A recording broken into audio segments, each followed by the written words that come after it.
I waited for my wife in the living room and saw her arrive in the early hours of the morning with kiss marks on her neck. Then she said to me in the sweet voice of someone who is not at all to blame, "Dear, why are you awake at this hour?" And I answered her coldly, with my soul frozen and my heart in ruins, "I'm waiting for you to arrive to tell you that I want a divorce." She tried to hide it, she tried to laugh, to make fun, she tried to touch me with that touch that for so many years was what calmed me, but now made me feel nauseous. Betrayal has a smell. It's not the cheap perfume that blends into your skin or the sweat on your underwear, it's not the smudged lipstick or undone hair. It's a smell of the end, of emotional rot, of a burned soul. I already knew everything. Every detail. And the worst of all wasn't the act, it was the theater. She looked into my eyes and said she loved me, while exchanging naughty messages with another man in the bathroom in the next room. It was there, between our sheets, after family dinners and laughs with friends, that she planned her meetings. And I was there, blind with love, blind with trust. Because love has this damn gift of making you vulnerable to those who could destroy you the most. For weeks, maybe months, I felt something shift. First it was the distant look, then the cell phone that I wouldn't put down even to take a shower. The meetings with her friends, the work that came up at the last minute, the meetings that she came back with too much makeup on for someone who spent the day at the office. And me? I was silent. Because those who love prefer to doubt their own intuition than face reality. I preferred to think it was paranoia, tiredness, maybe a bad phase. Except it wasn't. It was treason. And betrayal has a perverse logic. It doesn't start in the body. It starts with affection. In stolen time. In the kiss avoided. It starts in silence. And I was swallowed by this silence until I became a stranger in my own home. I discovered the truth by chance, as almost always happens. A forgotten cell phone charging, a notification that appeared accidentally. A masculine name, a phrase that you don't write to a friend, "I already miss your mouth." The world stopped. I felt my blood run cold, my muscles lock up. My breathing became a battle between screaming and tears. I continued reading. I saw details. Schedules. Places. I saw that it had been there for a long time. A long time. And what hurt the most? Seeing that she spoke about him with more passion than she had spoken about me in the last 5 years. She laughed with him. I planned with him. And with me? With me, just coexistence. Just facade. Just the routine she endured to keep up appearances. She didn't just betray me with her body. He betrayed me with his words, with his plans, with his desires. And still, I waited. I didn't say anything. Not that day. Not in the following days. I played the role. I was the perfect husband. I kissed him on the forehead. I took coffee in bed. Smile at dinner. While she thought she was fooling me, I was watching her. I recorded. I wrote it down. I gathered evidence. Because what she didn't know was that, at that moment, I was no longer her husband. I was the investigator of my own ruin. I was the gravedigger at our wedding. And I was going to bury it with dignity. Because if she had the courage to betray me, I would have the courage to show her who I really am.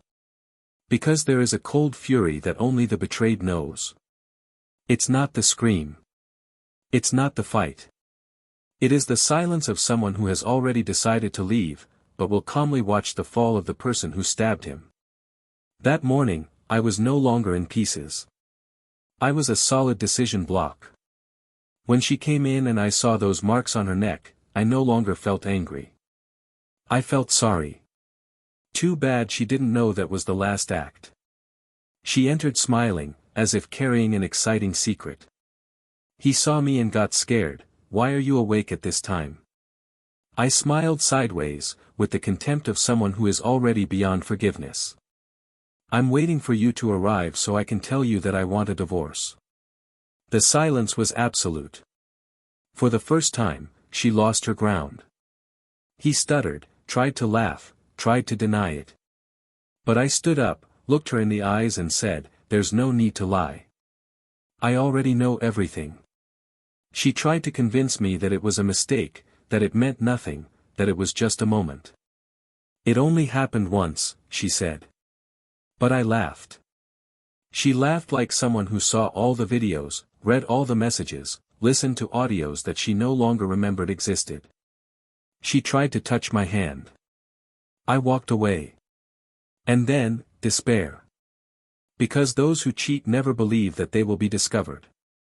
They think they can manipulate, cry, ask for forgiveness and everything will return to normal. But she didn't know that what I lost wasn't just trust. It was admiration. The respect. And without that, love doesn't survive. I told her I had everything. Tests, prints, recordings. That it would go to justice. That she wasn't going to get out of this easily. That I wasn't going to make a fuss, but that she would pay for every drop of the pain she caused me. It was there that she really cried. Because it wasn't the end of the marriage that scared her. It was the end of the facade. From comfort. Of stability. What she also didn't know is that, in one of the meetings that she thought were secret, she said something more than she should have. He confessed, in all words, that he maintained the relationship out of interest, that he no longer felt anything for me, that he was just waiting for a better opportunity to leave with as little harm as possible. Little did she know that that audio was saved. And that was enough to change the course of the entire process. Because justice also listens. And I wasn't going to let it go cheap. My silence was my greatest weapon. Time passed and, while she was drowning in excuses, I rebuilt myself. I left home, started a new life. I saw her despair when she realized that everything was falling apart. Friends moving away, family demanding explanations, looks in the corridors at work, gossip taking shape. What she thought was just a slip-up turned into the complete collapse of everything she believed she controlled. Her lover disappeared at the moment she needed him most. The network of lies has collapsed. She, who thought she was in control, found herself alone. And me? I was there, intact, being reborn. Because sometimes, the greatest revenge is simply standing up while someone else falls apart. But this story, the one that begins with a kiss mark and a cold divorce request, does not end in abandonment. She carries an even greater weight, a turn of events that neither she, her lover nor the world around her expected. Something that completely transformed the direction of events. Because just when you think that the betrayed has suffered enough, the truth appears, naked, cruel, ruthless, and everything turns upside down. A recording. One detail. A forgotten phrase. A confession made in the wrong place, at the wrong time, to the wrong person. And this small, almost insignificant piece becomes the center of the whirlwind that is to come. What if I told you that, in the end, it wasn't her who decided to leave? If I told you that the greatest punishment was yet to come? Welcome to the channel. Here, we do not support none type of betrayal. All the stories you hear are fiction, but based on very real pain. The objective is clear, to show how betrayal corrodes, destroys, and leaves deep scars in the soul of those who trust. Get ready, what you're going to hear now is shocking, intense and unforgettable. Take a deep breath. The story will begin. The white-fronted house with light blue wooden windows had always been a reference of serenity in that neighborhood. Located in an upscale neighborhood, surrounded by ancient trees and quiet streets, it looked like it was taken from a family architecture magazine catalog. The impeccably trimmed grass, the garden with lavender and daisies, and the porch with two rocking chairs that seemed to never move from their place created a scene of peace that hid, behind the perfect aesthetics, the deep layers of the real life of a couple that, on the outside, was the picture of stability, but on the inside, began to show signs of invisible cracks. Thomas was a reserved, methodical man and absurdly faithful to his routines. He had been working for over 15 years as a senior financial analyst for a multinational, and even with a busy schedule and the pressure of constant results, he never missed important dates in his married life. She had a restrained way of loving, but no less intense. He preferred to show affection through silent actions, preparing her coffee before leaving, filling the car without her asking, organizing the bookshelf as she liked, or leaving brief notes in unexpected places, reminding her of simple moments they lived together. Melissa, on the other hand, was the complementary opposite. Communicative, extroverted, passionate about art, she taught literature at a private school and had a gift for creating warm environments wherever she went. His gaze was always vivid, as if he was seeking new experiences even in the most mundane details of everyday life. She smiled easily, gestured enthusiastically when she spoke, and had a restless soul, the kind that loves intensely, but also feels a constant need for something new. When they met, years ago, the difference between them seemed like the perfect ingredient in a balanced combination. While Thomas brought security, Melissa brought life. He landed, she pushed. And that's exactly what brought them together. They didn't need long to understand that they were compatible in their own way. He learned to laugh at her extravagances, and she began to admire his attentive silence, like someone who knows how to listen to even unspoken details. In the first years of marriage, everything seemed to be in place.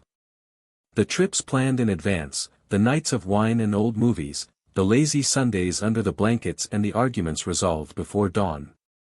They built that home together with calm and care, and every piece of furniture in the house carried a story.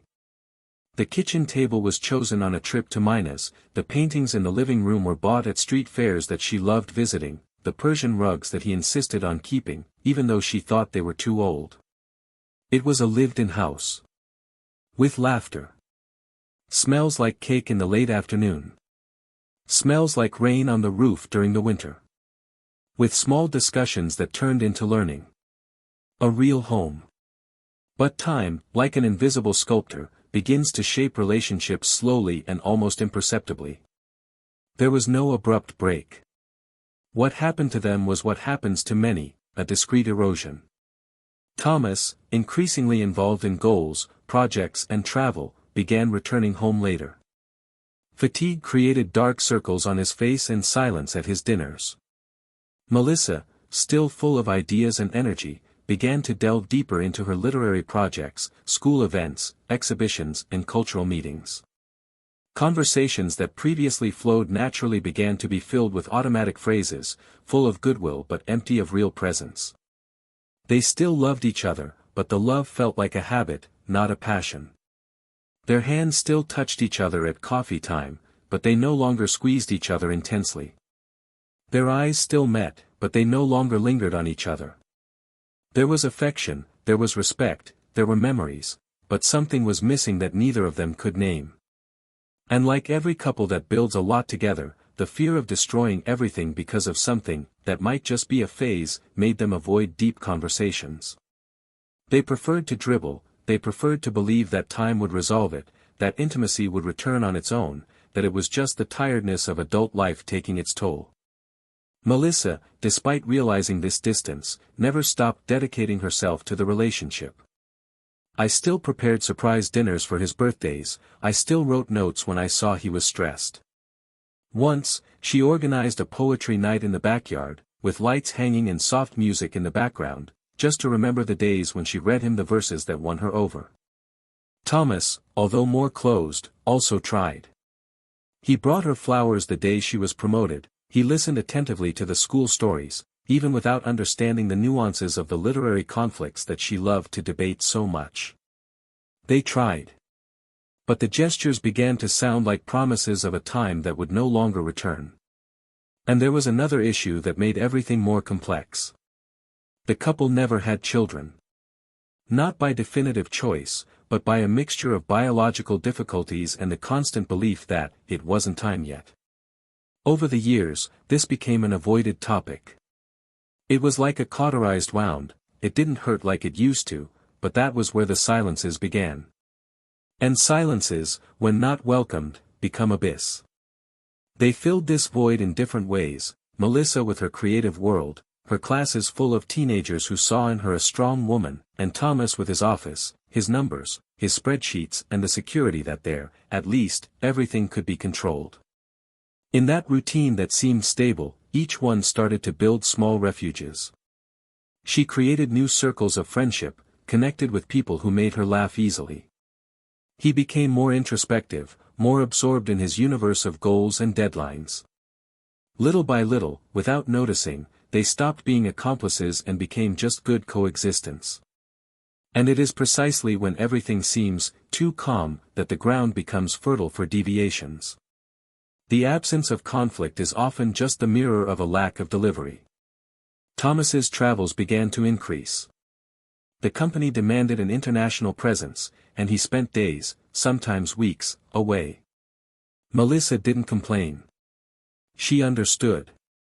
And as much as I missed him, I learned to reorganize my days without depending on his physical presence. He began to occupy the spaces with his readings, with his students, with volunteer activities that filled the weekends. But every now and then, I would look at the empty side of the bed and feel that kind of sadness that has no form. A nameless void. Close friends said they were an admirable couple. Those who looked at each other and knew what the other was thinking. And in suits, for a long time, they were. But even the most admirable couples can lose themselves when they stop looking deeply at each other. When they start to live in automatic mode. When they replace conversation with silence, exchange with routine, touch with convenience. And it was in this subtly cracked scenario that a new phase of their lives began to take shape. Without anyone noticing. No scandals. No visible signs. Just with a change of tone, an averted look, a postponed gesture. A life that on the outside remained functional, but inside it no longer pulsed in the same rhythm. The house was still beautiful, the garden was well kept, the dinners on celebratory dates still existed, friends still praised the connection between them, but it was like a beautiful painting on a poorly fixed wall, all it took was a stronger touch for everything to collapse. And so they continued. Holding hands in front of others. Smiling in the photos. Sharing coffees and plans about renovations. But something within that marriage was no longer the same. And even without knowing exactly what it was, they both felt it. But no one dared to ask. Because sometimes, the fear of the answer is greater than the pain of doubt. And when silence sets in with force, the soul begins to seek exits along paths that it itself does not understand. Crooked paths. Irreversible. Paths that, once taken, have no return. In the following months, the distance between Thomas and Melissa became an invisible presence between the two, like an antique piece of furniture in the middle of the room that everyone notices but pretends not to see. They woke up together, shared the same space, talked about the weather, the bills, renovations to the house, but they no longer talked about themselves. It was as if the feelings had become background noise, drowned out by the rush of the days. Thomas still believed it was just a phase. I attributed the distance to the routine, the workload, perhaps age, as so many do when love slowly begins to fall silent. But silently, he also resented it. He wondered why her touch had changed, why her hugs were shorter, why her eyes no longer sparkled with the simple conversations that used to bring them together. And even without answers, he persisted. Because I still believed in that life. He still saw value in that story. I still loved her. Melissa, on the other hand, didn't know exactly when she started missing something she couldn't name. She felt alive in her classes, in literary discussions, in exchanges with students, in the evenings when she organized soirees and small meetings with friends that, little by little, became the space where she felt most heard. It wasn't that she didn't love Thomas, but there was an emptiness that grew, even when he tried to be there.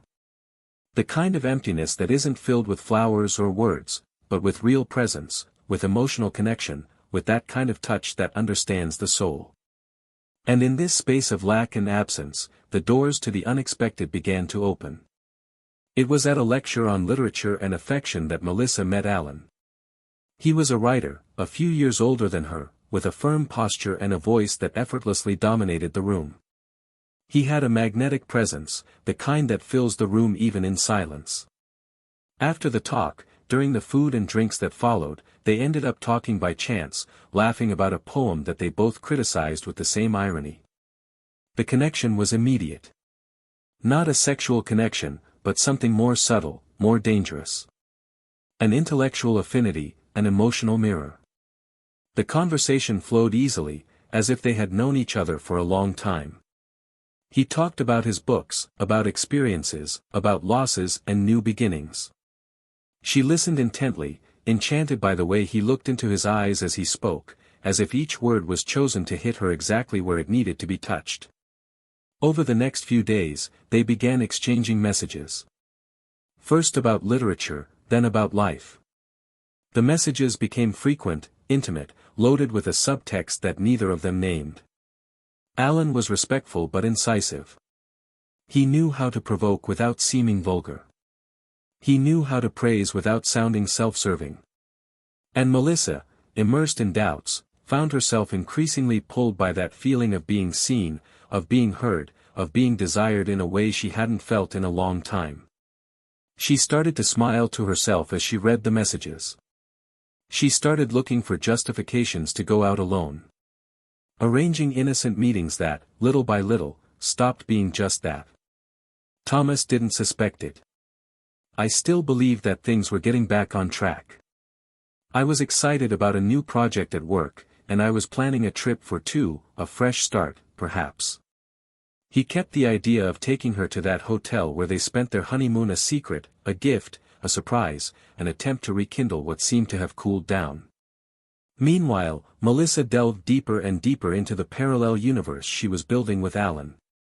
The meetings, which began in busy cafes and discreet theaters, evolved into long dinners, trips to motels and declarations that, although not said openly, were expressed in long looks and touches that left no room for doubt. She felt alive. Guilty, yes. But live. She justified to herself that it wasn't complete betrayal, that it was a phase, that she was confused. That he didn't want to hurt anyone. That she still loved Thomas, but in another way. That maybe, deep down, he was also guilty of not touching her with the same intensity anymore.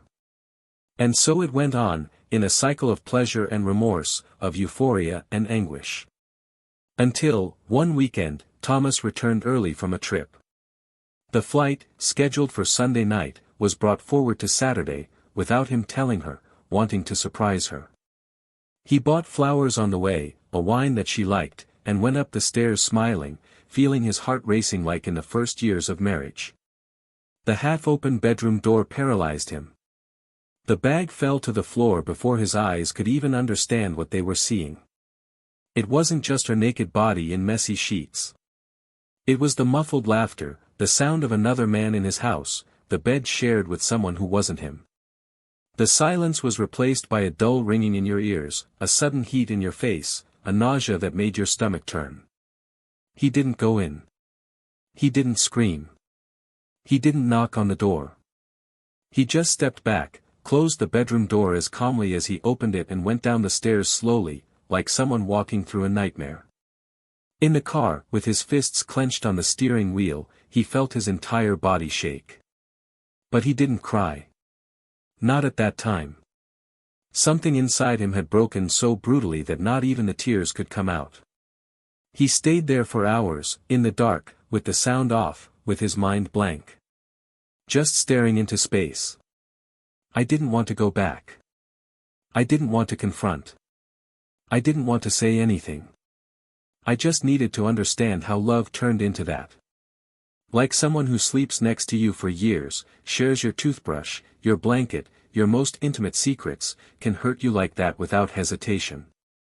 Over the next few days, Thomas disappeared. He told her that he needed some time, that a serious problem at work required his presence in another state. She believed. Maybe I wanted to believe. Perhaps she was so caught up in her own plot that she didn't realize he had seen everything. He, in turn, began to assemble his pieces in silence. He took advice from a lawyer friend. Reviewed the finances.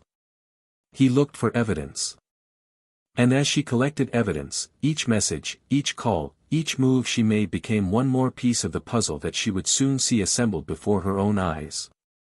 Melissa noticed the change. She noticed his distance, the longer silences, the absence of messages during the day. But I thought he was just stressed, overwhelmed. They still slept together, still talked about banalities. He didn't show anger. On the contrary, he showed kindness. He cooked, cleaned the house, praised her perfume. And that confused her. I felt guilty, but not to the point of closing the case. I thought I had time. That I could manage both realities. That maybe Alan was just a phase that would pass. That he would return to Thomas when everything settled down. But what Melissa didn't know was that while she was putting off decisions, Thomas had already made his. And that Saturday, when he saw her arrive home after another date, panting, with her hair disheveled, with marks that she didn't even try to hide, he decided it was time. Sitting on the sofa, in the dark, with an exhausted soul, he waited for her to enter. She was startled to see him there. He disguised himself, tried to smile. But his gaze cut her to the core. "Honey, why are you awake at this time?" was all she could say, and he, with a coldness she had never known, replied, "I'm waiting for you to arrive so I can tell you that I want a divorce." She laughed, thinking it was a joke. He tried to get closer. But the tone of his voice, firm, definitive, was enough to understand that something had escaped his control. And when she, desperate, asked, "But, why?" he just said, "Because I already know everything." In the silence that followed, Melissa felt the ground disappear beneath her feet. Not because of the end itself, but because of the certainty that he had discovered it, and that there would be no going back. But she still didn't know that betrayal was just the beginning. What would come next would be the real abyss. Melissa could barely respond to that sentence that still echoed in the room like a definitive sentence. She was standing before a man she no longer recognized, with eyes as steady as his tone of voice, which carried not anger but a cold, organized, almost meticulous kind of disappointment. The kind of disappointment that doesn't scream, just implodes. She tried to explain herself, with words cut by anxiety, saying that things had gotten out of control, that it hadn't been planned, that she still loved him, that she felt confused, lost, fragile, that none of it was about a lack of love, but he interrupted her without even changing his expression. He said he didn't want to hear excuses, not at that moment. He said that she would have the chance to speak, yes, but that first he needed to show something, and asked her to sit down. He went to the shelf, took a small wooden box, placed it on the coffee table and, with a simple gesture, opened the lid. Inside was a flash drive. Just that. A banal object. But his look, his erect posture, the firmness with which he pointed to the notebook left there on the dining table, made her understand that that object was not just the symbol of his fall. It was the key to everything that would follow. He plugged in the flash drive and opened a folder named after their wedding anniversary. Melissa looked at it like someone looking at their own grave. The video started. The screen filled with images of her in places where she swore she was alone. Audios of conversations exchanged with Alan, text messages read in sequence, excerpts from recorded calls. The material was devastating. There was indisputable evidence, with dates, times, locations, even an awkward confession from her during a date, saying that, keeping the marriage was just a matter of time, that the important thing was to get out of it with as little damage as possible. She tried to interrupt, but Thomas wouldn't allow it. He asked me to watch until the end. Let him see, without cuts, without filters, everything he saw, heard and endured in silence for days. And she saw it. With my soul torn apart, my hands shaking, my eyes seeking refuge anywhere other than that screen. Finally, he got up, walked slowly to the window and remained silent. The house seemed to breathe with them, as if the environment itself had been contaminated by the revelation. Melissa curled up on the couch, filled with shame that bordered on despair. She tried to get up to get closer, but he held out his arm to stop her. He said he wasn't finished yet. There was one more thing. More important than all that. The secret she didn't know. The reason why betrayal, no matter how painful it was, became even more cruel. And then, he looked at her again, now with a different look. A look that carried pain, yes, but also justice. And it was there that he began to speak, his voice breaking, but without losing his firmness. He said that, weeks before, already suspicious of her actions, he had discreetly installed a spy app on her cell phone, in search of answers. And, by chance, he ended up intercepting a call she made to Alan. A call made in the early hours of the morning, while he was sleeping at the other end of the house. The content of the conversation, at first, seemed like just another outburst. But in the middle of the call, she said something that changed everything. She said she had married Thomas not for love, but for security. Who, at the time, was experiencing financial difficulties, and he was the only man who offered stability. That she always knew that she didn't love him like he loved her, but that it didn't matter, because she would learn to like him over time. The plan was simple: live there until I was ready to leave, and leave in the best way possible, without giving up my comfort, my home, my built image. Melissa interrupted him in tears, denying it, saying that it had been a moment of anger, a sentence taken out of context, that it meant nothing. But he continued. He said that after hearing that, he decided not to confront her. He decided to observe. Understanding who, in fact, was the woman with whom he had shared his life for so many years. And that, in his search for more answers, he found something even more serious. A second audio, this one recorded without her knowing, during a meeting with Alan in a restaurant. In this recording, she admitted that she intended to use Thomas in court, that she was preparing the ground so that, in the event of a separation, she would leave with most of the assets. She said, ironically, that he was so blind, so correct, so predictable, that he would never be able to prove anything, that she was too good at manipulating. Laughed. He called him a sweet, blind fool. And she said she hadn't left sooner because she wasn't ready to live without the stability he provided. By this time, Melissa was sobbing. He tried to beg, explain himself, he looked for words that simply didn't come. Thomas sat in front of him, his eyes now red, but still serene. He said he didn't want a scandal, that he didn't want to destroy anyone, but that she needed to know that he knew everything. And that the legal process had already started. He said that he had given the audios and evidence to the lawyer, that he had given up the house, the furniture, but not the truth. That she could keep everything that the facade represented, but that he would take away the dignity, the strength of having faced everything silently, and that she would never get that back. Melissa tried to say that she had regretted it, that she was no longer the same woman she was before, that she was willing to fight, to fix it, to change. But he just got up, picked up a folder from the table and placed it on the couch next to her. Inside were the divorce papers. With all terms defined. He had already signed. She just needed to do the same. He said he didn't need to answer at that moment.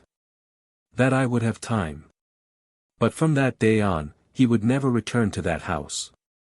And that there were no more us. There was only the end. Before leaving, he looked at her one last time. A look without hate, but also without love. A look of someone who understood everything and, for that very reason, could no longer stay. And then he turned and walked towards the door. Melissa called him. He asked, begged, said that everything they had experienced could not end like this. That he was the love of her life. And he responded with a single sentence, without changing his tone, I was the love of your convenience. And of that, I'm not proud.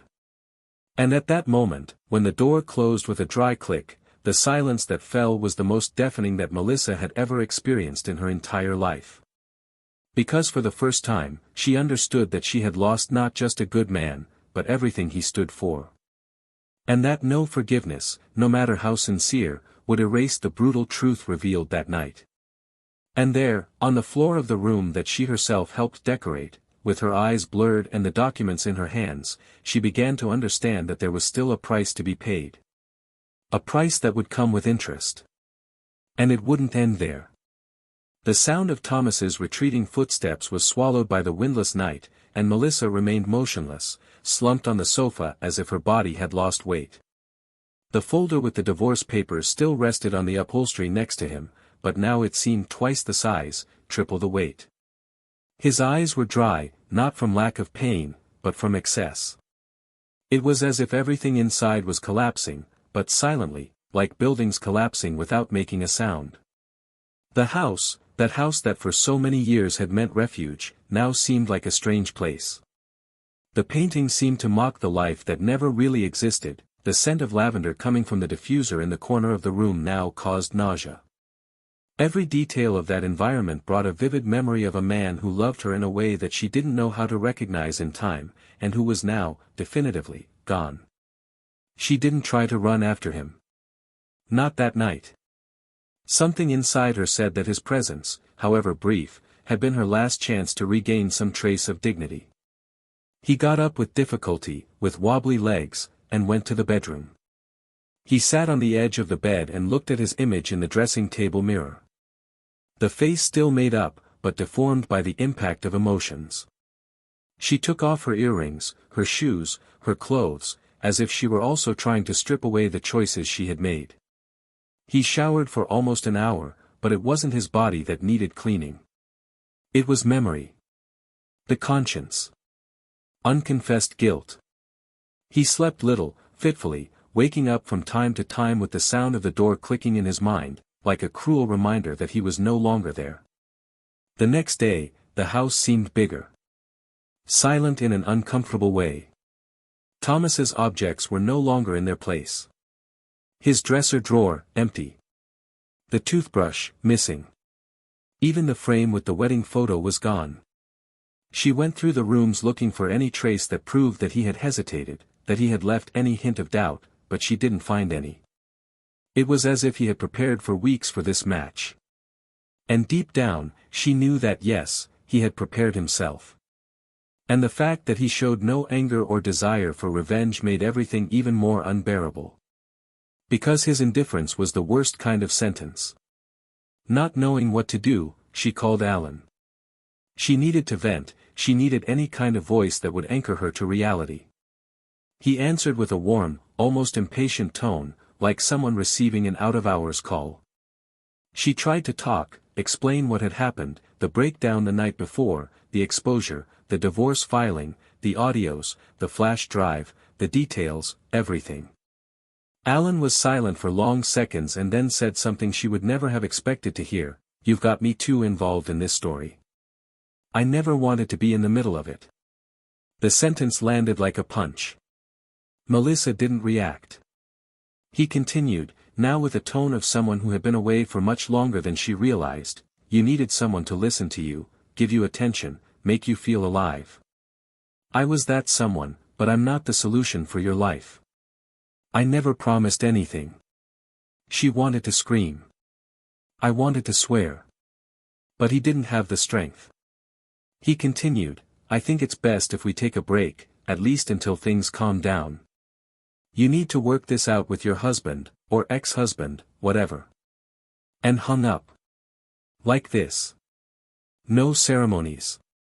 No empathy. Melissa looked at her cell phone with blurry eyes, but now there were no more tears. There was only the hole. The emptiness of someone who built an illusion on top of another illusion. And in that instant, she understood that she hadn't just been betrayed by Alan. She had been betrayed by herself. For every justification he created to fuel a game where the only prize was his own downfall. The following weeks dragged on at an unbearable pace. The routine became a punishment. At work, she started arriving late and missing. Colleagues noticed his change. The students commented among themselves that the teacher from before seemed to have disappeared. He lost weight, the sparkle in his eyes, his love for things. At the market, he avoided looks. On the street, she felt watched. The feeling of shame was physical.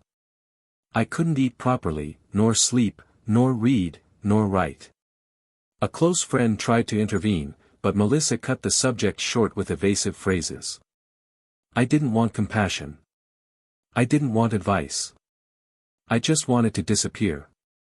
Thomas, in turn, started his life again far away. Rented a small but cozy apartment in a discreet neighborhood. At first, the days were too silent. It was strange to sleep in a bed of your own after so many years. But little by little, he began to relearn how to be with himself. Created a new routine. He started running in the morning, cooking for himself at night. He found peace in the sound of his own decisions. He refused all of Melissa's attempts to contact him. The messages, the audios, the long and emotional emails. He didn't answer any. He had promised himself he wouldn't go back. Not out of pride, but out of respect for what he had lost within him. When the divorce was made official, he felt neither relief nor sadness. He only felt an end point. Clear, clean, necessary. One day, during a lecture on sustainable finance that he was invited to give, he met Laura. An architect with slow speech, a genuine smile and attentive eyes. They exchanged a few words after the event.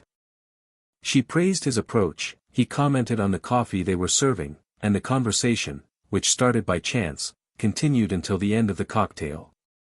Days later, she looked him up on social media. They arranged a coffee. No expectations, no rush. And so something new began. Something light. No urgency. No comparison. Just the reunion of two people who had experienced different pains and, therefore, knew how to recognize the value of calm, listening and respect. Meanwhile, Melissa sank deeper and deeper into regret. I learned from a mutual friend that Thomas had met someone. She felt jealous, not because of possession, but because of the certainty that he was moving forward while she was still. He tried to write a letter, long, full of reflections, memories of the best moments. But in the end, it tore. I knew there was no point anymore.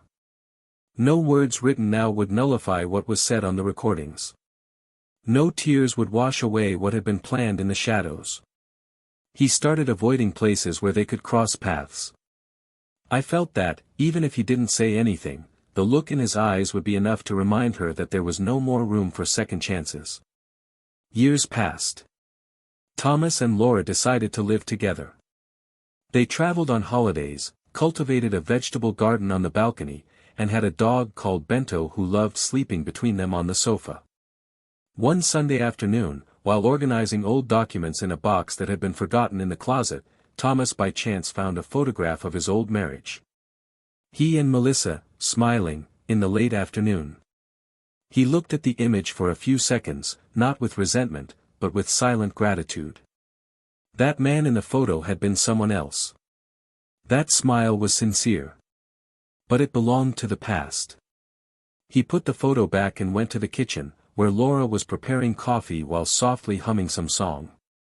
On the other side of the city, in a small rented apartment, Melissa drank tea looking out the window. The house where he lived with Thomas was sold months after the separation. Alan had disappeared from her life, and she was never really involved with anyone again. I now wrote chronicles about choices. I had returned to teaching, but in a more discreet, more introspective way. He hadn't completely forgiven himself. Maybe he would never forgive himself. But I finally understood that some losses are definitive. And that certain decisions, even if made in moments of fragility, have consequences that cannot be undone. Life, over time, found new paths for both of them.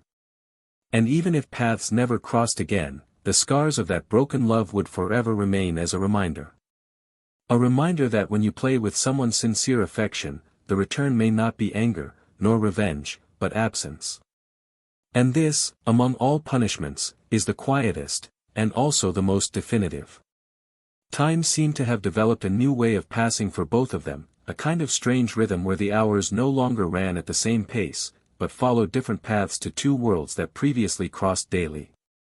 Thomas now lived a peaceful routine, marked by small rituals that he would never have imagined valuing before. He woke up early, fed Bento, watered the herbs on the balcony, organized his tasks with precision and paid attention to the smallest details, such as the aroma of the coffee being brewed or the light that crossed the curtain at 10 in the morning. There was no longer that urgency that consumed him in his previous life, and although the past was still present in small traces, he no longer carried it as a burden, but as a learning experience that shaped him definitively. The relationship with Laura had strengthened in calm, in sincerity without games, in the silent mutual support that is built when two people choose, day after day, to be there for each other without demands, without rushing, without specters of old ghosts. That man who was once silenced by betrayal now safely occupied his space. He did not seek to prove anything to anyone, nor did he harbor any desire for confrontation. What he was looking for was continuity, a type of happiness that didn't need to be exuberant, but rather constant, stable, genuine. He still remembered everything he had experienced, but now with the awareness that he had done what needed to be done, with the dignity he always carried. I no longer looked for people to blame, as I understood that, often, people simply cannot offer what they have not learned to build. And upon understanding this, something inside him was freed. It was as if the love that didn't work out had left room for something deeper, respect for oneself, the firm decision not to accept less than one deserved. On the other side of this story, Melissa faced another type of journey. It was not a reconstruction in the traditional sense, nor was it a linear emotional recovery.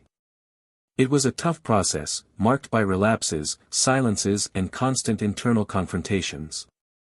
After losing everything that had given him structure, he began to live more simply. Her work as a teacher continued, but now with a reduced workload, and she accepted that. She was no longer the expansive woman she once was, nor did she try to be. Little by little, she became someone more introspective, more attentive to the nuances of everyday life.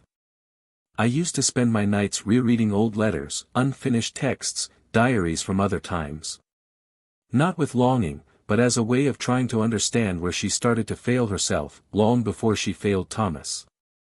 In the rare social encounters that I still agreed to participate in, I noticed in the eyes of others that restrained curiosity, the judgment disguised as empathy, the discomfort of someone who knew, but didn't know how to comment. Some friendships endured, others disappeared in silence. And she didn't blame anyone for that. I had understood, over time, that betrayals don't just destroy marriages. They erode trust, affect networks of affection, and have consequences that go beyond what is seen. It wasn't just Thomas she had lost. It was the reference place he occupied in the stories of the people around him. It was the value of his word. It was the sense of belonging. And that awareness hurt more than any breakup. One night, upon returning from the market, he saw an unknown woman sitting on the steps of the building where he lived. Her eyes were teary, she was holding a bag against her chest and staring at the ground as if she were in another dimension. As she passed by, the woman raised her head and asked, in a faint voice, "Are you Melissa?" That question went through him like lightning, arousing immediate distrust. He nodded with a restrained gesture, trying to understand who that figure was. The woman then introduced herself as Clarice. She said she was Alan's sister. And he knew everything. He said he found out about the story because his brother, after ending his relationship with Melissa, had ended up opening up to her on a drunken night. He told everything, down to the smallest detail. But Clarice wasn't there to judge, nor was she there to confront. "I was there because I needed to share something." She said Alan had been repeating the same pattern with other women. Who used other people's emotional fragility as a springboard to satisfy his own ego. Who didn't care about the damage he caused. And that, contrary to what Melissa thought, it wasn't just a temporary disappointment. Clarice revealed that Alan, in addition to exposing intimate details of his involvement with Melissa to friends, had boasted about having broken a solid marriage with just words. And that, more than anything else, made Melissa feel a shame she didn't know. Because it was there that he understood that he had become an accomplice in his own destruction. Not because he fell in love, but because he ignored all the signs, all the warnings that his own instinct tried to send along the way. Clarice also said that she decided to look for her not out of revenge, but because she wanted someone to finally face her brother for who he was. And Melissa, silent, listened to everything with a pain that no longer came from loss, but from the humiliation that arises when you discover that even your mistake was wasted on someone unworthy. From that night on, Melissa started writing. Not like before, when I romanticized everyday life and possible loves. But with a new voice. A more honest, more direct voice, more willing to expose the shadows of what he experienced. He created an anonymous blog where he began publishing texts about toxic relationships, about regrets, about the masks we all wear to avoid the truth. Little by little, he began to receive comments from women and men who had also experienced similar stories. Some recognized her, others didn't. But the content gained strength. It became a space for reflection and, in a way, for resignification. There was no redemption in what he did. There was just a desire to, perhaps, prevent other people from making the same mistakes. Meanwhile, Thomas and Laura were moving towards a new stage in life. They decided to move to a smaller house, away from the hustle and bustle, surrounded by greenery and with a studio in the back where Laura could work in peace. He kept his work, but with less obsession. He started to value late afternoons more, long coffees, conversations without apparent purpose. One afternoon, while organizing old papers, he found a letter that he never delivered. It was a letter written in the first months after the separation. Hard, sincere, full of hurt. He read the content, remembered the intensity of those feelings, but when he finished, he didn't feel angry. He just put the letter back, now with the certainty that it no longer needed to be said. Because certain answers only gain value when they no longer need to be delivered. Time followed its course. Laura and Thomas started planning a trip abroad. The first together. An old wish of his, which he never had time to fulfill. Melissa, on the other hand, anonymously published a book with the blog's texts. She received discreet praise, was invited to a small literary fair and started attending reading circles. I was no longer looking for love. Not because he had given up, but because he finally understood that he doesn't find himself, he builds himself. And to start again, it was first necessary to rebuild the relationship with yourself. The two followed paths that never crossed again. But, at a certain point in the city, during a cold autumn morning, their eyes met for a few seconds. Thomas was leaving a coffee shop with Laura, while Melissa was walking along the opposite sidewalk. They didn't wave. They didn't smile. But they looked at each other. And in that look there was something that neither of them expected to find: respect. A silent, mature, resigned respect. The kind of respect that only arises after all the words have been said and all the pain has been crossed. He lightly squeezed Laura's hand, she went on her way without looking back. And in that brief moment, without the need for any additional gesture, they both understood that their story had finally come to an end. Not with a rematch. Not with hate. But with the clear awareness that even failed loves, when well digested, can teach more than those that last a lifetime. There was still one final chapter to be written. A final agreement between what was and what will come. And he was coming. The morning after that brief reunion of looks that didn't dare turn into gestures, Melissa sat in front of the computer screen with a cup of hibiscus tea in her hands, watching the blinking cursor as if waiting for the words to emerge on their own from the silence that took over the room. There was so much to say and, at the same time, nothing that hadn't already been felt, revisited, understood in its painful fullness. But something inside her pulsed with a different force that day. Maybe it was the calm look in Thomas's eyes, or the way he seemed whole next to the woman who now shared with him a life that no longer belonged to him. For the first time in a long time, Melissa felt no anger, no jealousy, no self-pity. She felt an almost visceral need to free herself, once and for all, from everything that still tied her to the old narrative. It was as if, after so many years of trying to write about regrets, she had finally found a way to write about liberation. You typed for hours. The words flowed without resistance, as if she had finally accepted that she no longer needed to defend herself. He wrote about the lies he told to others and to his own conscience, about the idealization of a love that was never fully constructed, about the silent pain of living in the shadow of a choice made out of fear and not desire. And, mainly, about the courage to look at all of this honestly. At the end of the text, he felt something he hadn't felt in a long time, lightness. Not euphoria, not happiness. Just the relief of finally having stopped running away.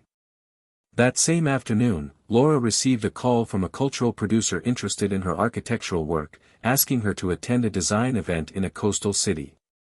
Thomas encouraged her to accept, saying he would take care of the house and bento during the days she was away. They had gotten used to each other's presence, but they also respected each other's space.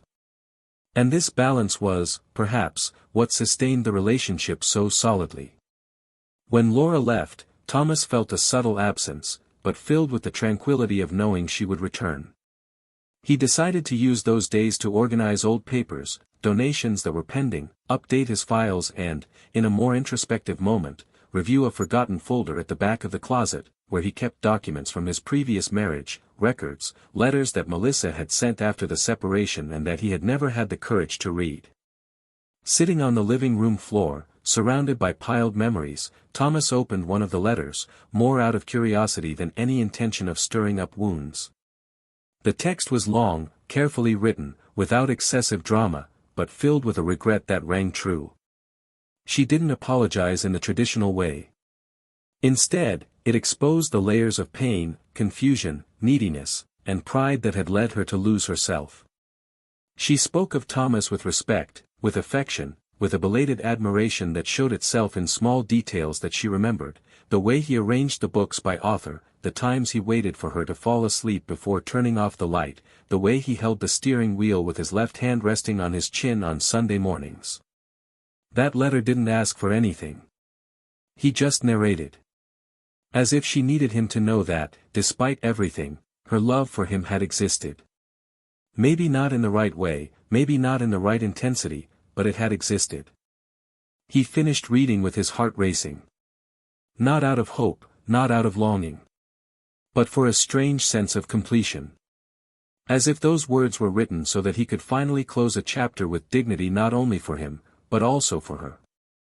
I no longer felt pain when remembering her. I felt a mild form of compassion. With the envelope in his hands, he walked to the balcony, took a deep breath, observed the sky colored by the sunset and made a decision that not even he knew he needed to make. He went in, sat down at the computer and wrote an email. Short, direct, without major openings. Just an invitation, I'd like to talk. No judgment, no reliving the past. Just a coffee, if you think that makes sense. Melissa took a considerable amount of time before responding. Reluctant. He thought it was a mistake. Then he imagined that perhaps he was driven by some practical need, something unresolved. But the tone was too serene to be casual. And there was something about that message that sounded like a call to honesty, not reconciliation. Accepted. They arranged to meet in a small corner cafe, far from the center, away from known eyes. The place was simple but cozy, with low lighting, the scent of cinnamon in the air, and instrumental music softly filling the background. When they saw each other, there was a brief silence, but without tension. A calm recognition, as if they were two travelers who, by chance, stopped at the same port. She arrived earlier, with her hair tied up, discreet clothes and her eyes a little more tired. Thomas entered minutes later, with a book under his arm, and a slight smile of someone who no longer carries sorrows. They sat down, ordered coffee and for a moment they just looked at each other, as if they needed to confirm that this conversation could actually happen without hurting them. Melissa was grateful for the invitation, saying she wasn't expecting it, but that, in a way, she needed it.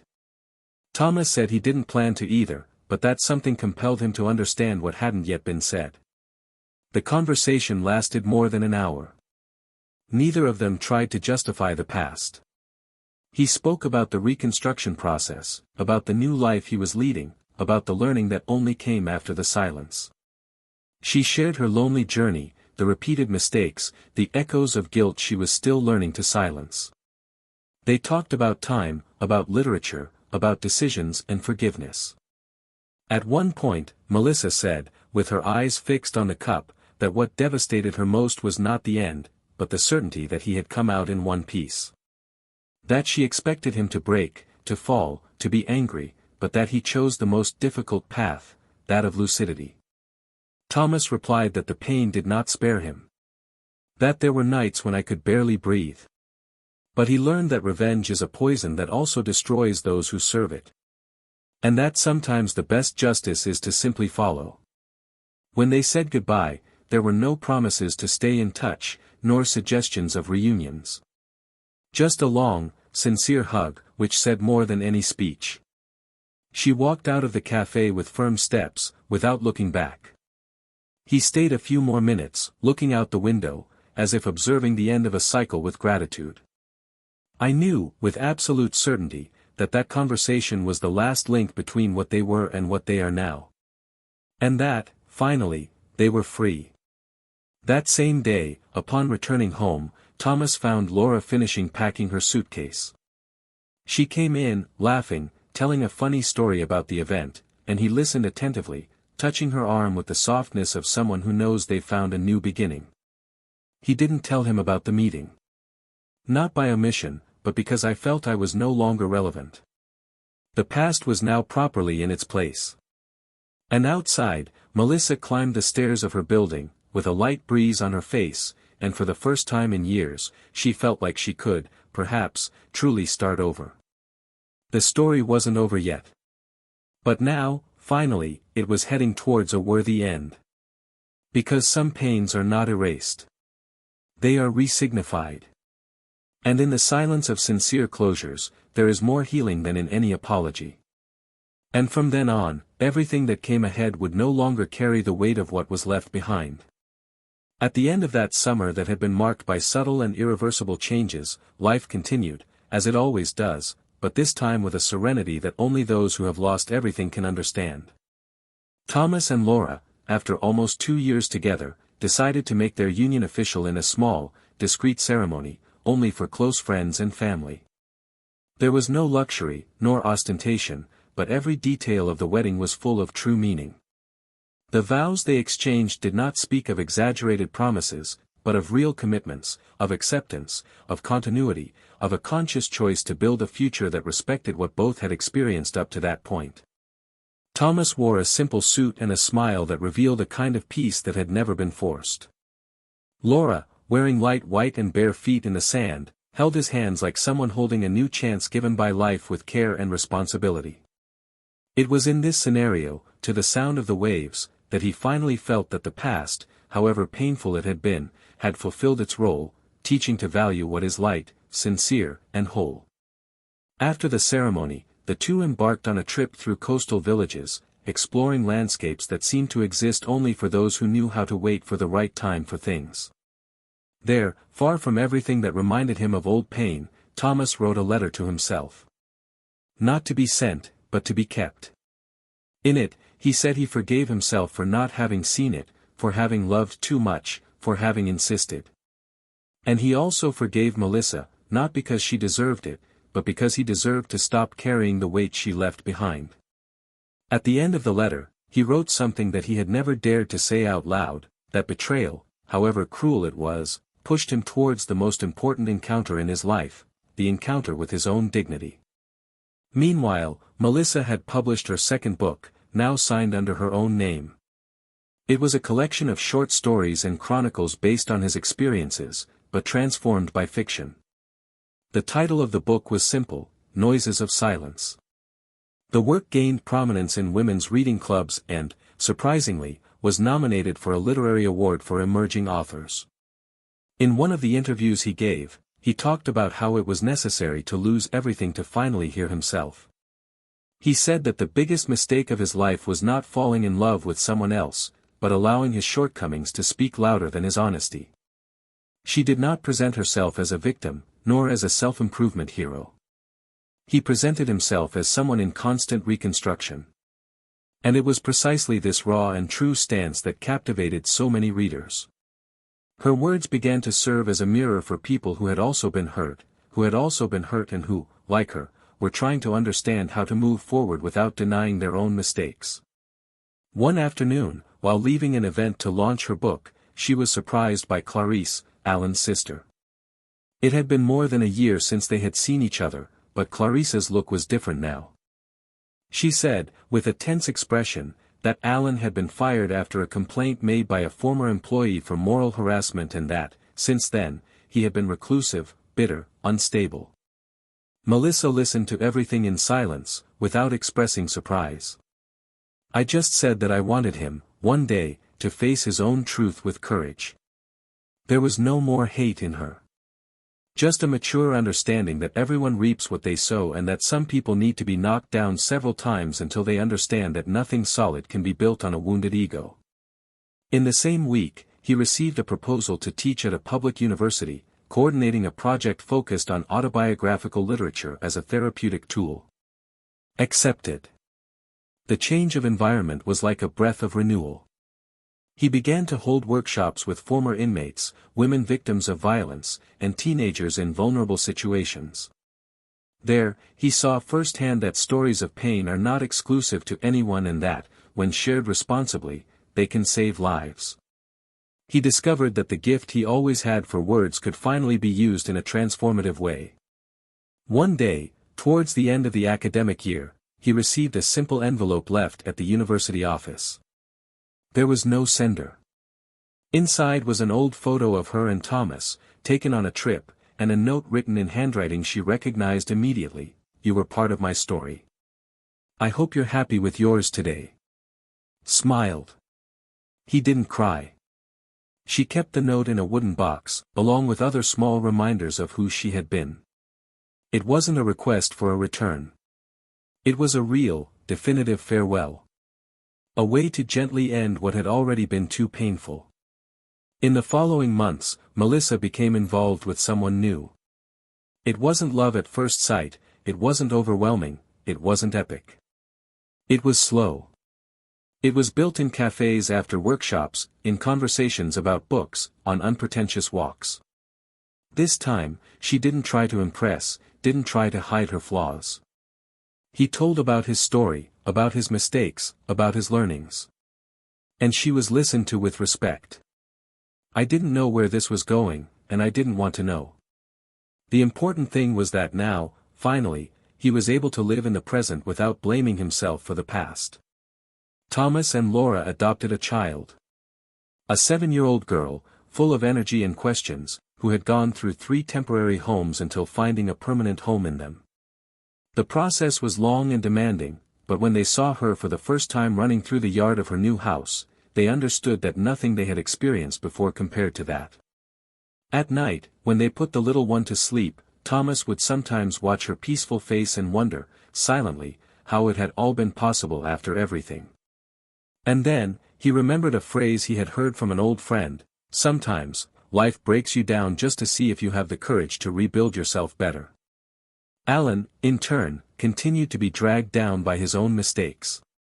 He tried to open an online creative writing course, but the previous allegations soon resurfaced.